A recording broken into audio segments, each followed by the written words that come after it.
The 7 months in many ways was structured to break the familiar and step into the unfamiliar willingly.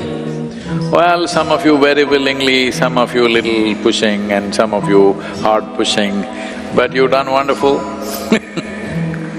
It's been wonderful to have you here. A whole lot of people are saying sadhana-pada people are really wonderful, that's nice. Because when you are on this path, it's very important that everything and everybody should bless you. If you walk on the ground, the earth should bless you, may this being grow, because you will need everything. If you want to hit your ultimate peak, you will need everything that you can get, every kind of support that you can get from anywhere. So it's very important that everybody should bless you, everything should bless you. If you go and sit under a tree, the tree should bless you. There is a way to live like this, that is what sadhana is. That's what sadhana is about, to become so much in tune, whether it's an animal or a bird or a tree or a blade of grass, it all feels close to you from their end, not from your end. And they kind of do the best they can do for you. And some people will say, this is all rubbish, there is no science like this.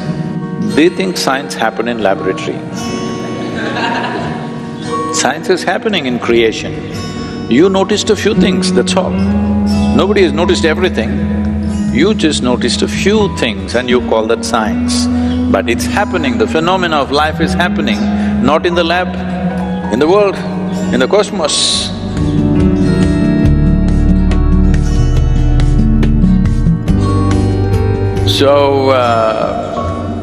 To create a conducive atmosphere was the main focus of this culture always, that a spiritual person means immediately, he's supported in this culture.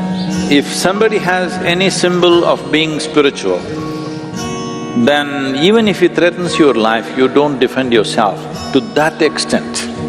Even if people didn't have food to eat for themselves or their children, if they saw a person on the spiritual path, they first offered to him because they felt he's putting his life to better use than ourselves.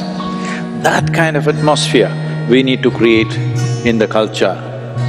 I was at the economic forum. I'm not making a statement on… a racist statement on anybody, but I was just observing. Most people just come like this, all suited, booted people, they come like this and they pick up what they want. They don't like it, they just leave it there, put in the bin, walk away. Indian people, little standing back and slowly going. The Japanese people, all top executives and things like that, these are not somebody who do not know how to move around. They come, the counter is about 5 feet away. When they come there, they pick it like this, bending down. I just observed repeatedly, I thought, this is fantastic, that they're not even receiving it from somebody, it is just kept there. But to pick up the food, there is a certain gratitude and devotion towards it. They're bending down and walking the last few steps. In a totally corporate atmosphere, I'm saying, everybody is in suits and boots and everything, all right? They just… every one of them, nobody's… they're not even conscious, they're just doing it. I repeatedly sit there and observe. Whenever a Japanese person comes to pick up something, they'll bend down, go there and pick up like this. I thought, this is what we need, that we have some sense of gratitude towards the air that we breathe, the water that we drink, the food that we eat, and every other human being and every other creature on this planet in some way assisting our life. Every moment. Hello? You couldn't exist. You're not existing because of your own silly intelligence. Yes, you're existing because the whole thing is working for you all the time. So, one important part of sadhana is this, that you become like nothing. If you can't become nothing, at least become smaller than everybody else in the universe. It's very important. When your personality becomes small, your presence becomes very big. And that's what we need in this world. We need human beings who have a large presence, not people who have a large personality and nobody can bear with them. So, one important thing for growth is this: do not understand growth as like this. Growth is to become like thin air, that your presence is strong, but your personality is like nothing. Do you fit into anything? If you want to do something in this world, you must be able to fit into any situation and transform that. If you don't fit in, you cannot transform. That's what it is.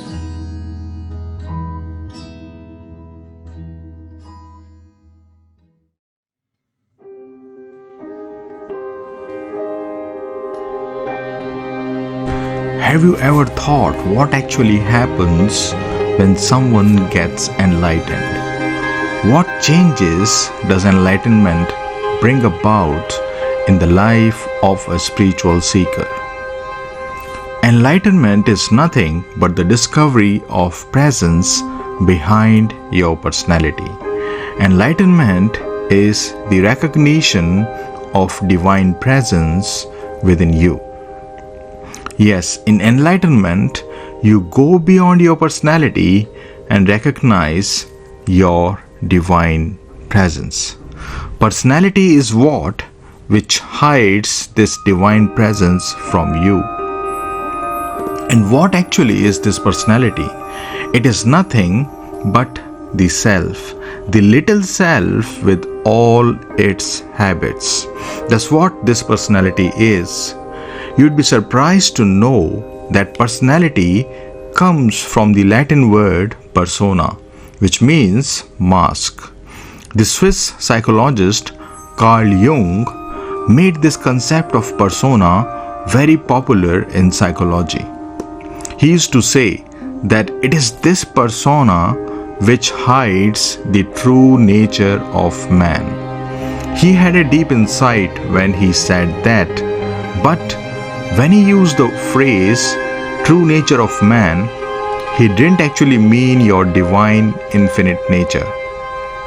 What he meant was a man with a different set of habits. Spiritually speaking, that is again a persona.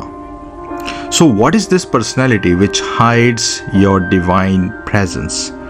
It is the ego in you with all its habits.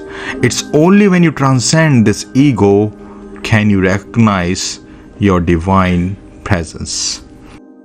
Now tell me, what is the difference between you and an enlightened master? It is just this: you have a personality and the master has the presence. He has transcended the personality and became one with presence. The master is your potential. He shows you what your future is like if you keep walking on the spiritual path with all honesty. Yes, that is your future, relatively speaking. But future is present right now. Seems like a paradox, but it is not. You don't have to create anything. You just need to recognize it. So when I say that your master shows what your future is like, what I am talking about is the time when you will recognize your divine presence. There is not an iota of difference between your divine presence and your master's divine presence. Why? Because it is one. It is present behind all personalities. It is the background of all personalities. In fact, it is the substratum of all personalities. Without it, no personality can exist. It is on this presence that this cosmic dance of these personalities happen. So when you use the word master, what you are referring to is presence.